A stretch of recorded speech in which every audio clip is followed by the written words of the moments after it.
pengalaman pribadiku pada waktu Rara berusia 9-10 bulan. Pada usia itu Rara itu sempat gross motor delay ataupun keterlambatan motorik kasarnya dia. Di usia 9-10 bulan itu seharusnya anak itu sudah bisa bangkit dari duduk, atau dia bisa duduk sendiri dari terlentang tengkurap lalu duduk sendiri. Tapi Rara itu bahkan belum bisa balik dengan cepat dan langsung duduk, itu belum bisa. Jadi kita memang nggak boleh membandingkan pertumbuhan dan perkembangan anak kita dengan anak orang lain. Usia ini udah bisa ini, usia ini udah bisa ini, ya nggak boleh. Tapi kita harus punya patokan. Patokannya apa? Patokannya adalah milestone anak. Walaupun milestone anak beda-beda, ada rentangnya, batasan kita harus awas. Harusnya pada saat itu Rara memang sudah bisa duduk sendiri, dan itu sudah mencapai tahap kritis karena pada saat itu sudah 10 bulan dia belum bisa balik sendiri dan duduk sendiri. Akhirnya aku memutuskan untuk bertemu dokter dan berkonsultasi. Akhirnya dokter memberikan tes namanya DDST ataupun Denver test, ini kayak gini. DDST itu adalah Denver Developmental Screening Test. Ini bukan tes IQ, jadi berbeda dengan tes IQ. Denver test ini mengetes 4 aspek, yaitu aspek bahasa, aspek perilaku sosial, aspek motorik kasar, dan motorik halus. 4 aspek itu yang dinilai dari Denver test. Denver test itu seperti apa? Denver test itu kayak gini. Di atas ini adalah rentang usianya dia, mulai dari 0 bulan sampai 6 tahun. Jadi Denver test ini digunakan untuk 0 sampai 6 tahun. Dan di sini yang ada biru-biru dan putih-putih ini adalah perilaku yang harus dites. Misalnya pada usia 3 bulan dia bisa mengamati gerakan, maksudnya matanya gitu, bisa tersenyum, terus bisa mengamati benda kecil, nah kayak gitu. Kalau tesnya itu dia bisa melakukan, bayinya itu bisa melakukan, maka akan ditulis P atau pass. Tapi kalau gagal melakukan akan ditulis F atau false. Walaupun ada anjurannya lagi, maksudnya pengamatan perilakunya nggak cuma P dan F gitu, enggak, tapi ada pengamatan khususnya, misalnya kepatuhannya, dia menolak nggak untuk disuruh, kayak gitu ya. Kalian bisa mengetes sendiri dengan DDST ini, Denver test ini, di internet banyak, kalian bisa download dan di situ ada aturan mainnya, aturan main.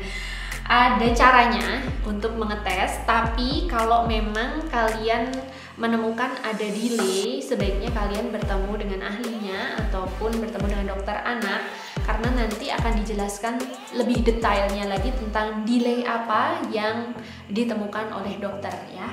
Jadi kalau untuk screening biasa kalian bisa menggunakan DDST ini, di internet banyak sudah. Caranya di internet juga ada, tapi secara menyeluruh kita tinggal menggaris antara umur anak di sini, kita garis memotong ke bawah, dan yang sebelah kiri itu yang sebaiknya sudah terlewati anak kita. Jadi di usia ini,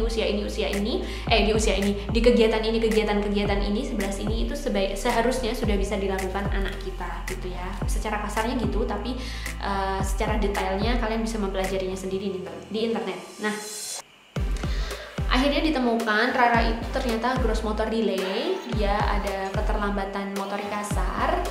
Terus dokter menyarankan aku untuk melakukan tes darah. Kenapa tes darah? Karena dokter pengen tahu sebenarnya apa yang menyebabkan gross motor delay ini gitu. Apakah anak ini cuman malas aja karena nggak ada stimulasi? Karena pada waktu itu aku pun sudah memberikan stimulasi terus, sudah memberikan dia stimulasi untuk ayo kita bisa duduk gitu, dari bangun dia dari tidur aku tengkurupin terus aku dudukin gitu, udah aku stimulasi, udah aku kasih mainan-mainan, tapi anaknya juga nggak tertarik gitu. Aku udah bilang sama dokternya kayak gitu, karena bisa jadi anak itu takut ataupun malesnya bukan karena dia malas, tapi karena kurang stimulasi. Bisa jadi karena itu, tapi dokter menyarankan aku untuk tes juga. Akhirnya setelah tes darah diketahui bahwa Rara itu ada hipotiroid. Hipotiroid itu adalah kondisi di mana dalam tubuh Rara itu kekurangan hormon tiroid. Nah, hormon tiroid ini juga bertanggung jawab pada kekuatan otot. Makanya Rara itu kekuatan ototnya pada waktu itu kurang kuat gitu. Akhirnya diberikan terapi berupa obatnya ini berisi hormon, namanya Eutirox. Ini hanya bisa diresepkan oleh dokter, kalian nggak bisa dapat di apotek ataupun toko obat karena ini resep dari dokter berupa racikan, isinya hormon tiroid. Dia akan membantu untuk memacu pertumbuhan, mengeluarkannya badan ini untuk mengeluarkan hormon tiroid gitu ya. Nah, setelah terapi obat, jadi dokter bilang obat ini akan diberikan 3-4 bulan gitu, dan hipotiroidnya Rara itu bukan hipotiroid kongenital. Jadi hipotiroid itu ada dua, hipotiroid kongenital dan hipotiroid anak. Rara adalah yang kedua, hipotiroid anak.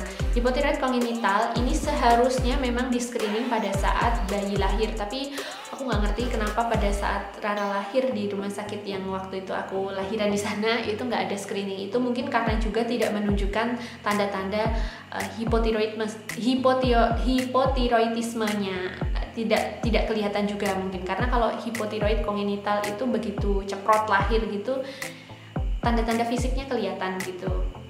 Nah, sedangkan Rara itu enggak, dan dia hipotiroidnya adalah hipotiroid anak yang bisa disembuhkan, karena hipotiroid kongenital itu pada keadaan yang fatal dan terlambat untuk diterapi itu menjadi sulit ataupun bahkan tidak bisa diperbaiki. Mungkin diperbaikinya ya itu tadi sulit ya, tapi nggak usah kita bahas karena aku nggak ngerti secara mendalam tentang itu ya, karena aku taunya kondisi anakku pada waktu itu hipotiroid anak yang bisa diterapi dengan hormon. Akhirnya setelah 2 minggu terapi, cuma 2 minggu, jadi kan sebenarnya resepnya itu 3 bulan, diminum setiap hari, jangan sampai lupa, setiap hari harus diminum. Baru 2 minggu diminum, itu Rara sudah menunjukkan tanda-tanda bagus. Bahkan dia itu langsung bisa duduk sendiri dan bahkan langsung bisa berdiri sendiri, dan rambatan itu pegang-pegang benda dan dia jalan pelan-pelan gitu. Sebenarnya aku pengen share itu kenapa, karena kalau kalian merasa anak kalian ada delay dan kalian abaikan gitu, perkembangan anak kan beda-beda. Yes, perkembangan anak memang beda-beda, tapi kita harus tahu patokan milestone-nya. Kita tahu di mana titik kritis anak yang seharusnya bisa ini kok dia nggak bisa ini. Jangan sampai keterlambatan ini akan memacu keterlambatan yang lain. Misalnya Rara, kalau kita nggak ketahuan dia nggak bisa duduk sendiri, kita abaikan, otomatis dia ketika jalan pun akan terlambat lagi karena prosesnya kan lama. Dia masih umur segini baru duduk, umur segini baru berdiri. Nah, proses yang lama itu akan menghambat sampai ke berjalan, terus sampai ke cara dia makan. Karena kalau dia nggak bisa duduk sendiri, otomatis makan pun dia susah kan, nggak bisa inisiatif pengen ngambil makanan sendiri gitu, nggak bisa lah. Gimana caranya orang dia aja duduk sendiri aja belum bisa gitu kan. Akhirnya setelah 2 minggu itu semua sudah beres. Sampai sekarang alhamdulillah, kemarin aku balik lagi untuk cek DDST dan tes yang kedua ini, dan semuanya pas, semuanya oke.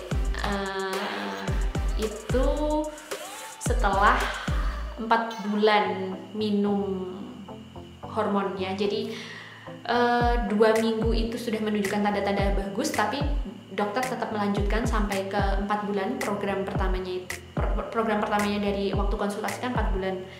Jadi 4 bulan itu kita coba untuk minum secara rutin, dan alhamdulillah sampai sekarang nggak ada keterlambatan sama sekali dan semuanya sudah beres, alhamdulillah.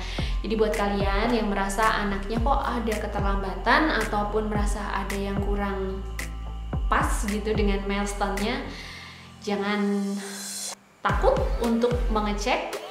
Pertama mungkin kalian bisa screening sendiri, tapi untuk detailnya sebaiknya kalian menemui ahlinya, yaitu dokter anak gitu ya. Nah, itu aja share dari Mama Lita. Semoga bermanfaat. Jangan lupa untuk like video ini dan subscribe channel Mama Lita supaya Mama Lita lebih semangat lagi untuk bikin video. Dan kalau kalian merasa video ini bermanfaat buat kalian, jangan lupa di-share ya. Oke, see you di next video. Dadah. Tetap semangat.